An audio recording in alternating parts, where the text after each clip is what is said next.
نه دعوه yok یه دعوه yok تیک توک پاپش نه یه فراتجم یه خورم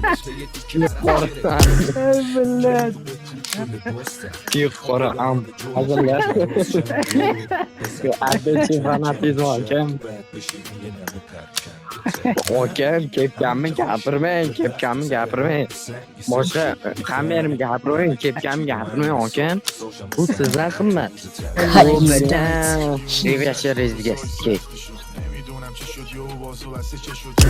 давай партию hakem брат آی نمیگه دیگه قصه برام اگه اونسته درات یه بیت مینویسم واسه که عشق درات منم هر شب و مستم و نشی خراب آرزوام شده واسم دیگه نقش سراب میبینم ولی نمیرسم کنم هرچی تلاش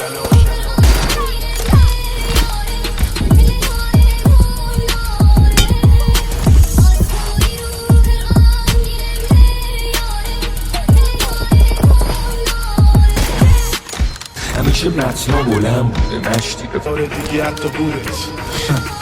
راستش به هم گفتن که تو این کارم وصیت کنم و ترجیحاً میخوام که تمرکز رو مسیرت کنم وصیت واسه من به معنای حرف آخر که بعدش سکوته واسم سخت باورش سکوت من تو یعنی که دیگه ما همین که هست رو قبول کنیم و بری تو راکت صداتو بکشی تو دل شهر رو تموم کنی چون که زندگی دشواره چشمات پرشته دشوار چی بگم از سشوار گذشته تو لحظه هات میزنی دست و با خندات نیست ته دل میخری از کجا میبری دست و بالا میخوای از خدا به بار بارون آروم گه خدا ببر زخماتو میگی میشه آروم مگه مغز تو که مریضه با تا اون زده ولی هست یه نمورن و ته دلت امید نداری توقف تو راحتت تا اگه بگه پلیس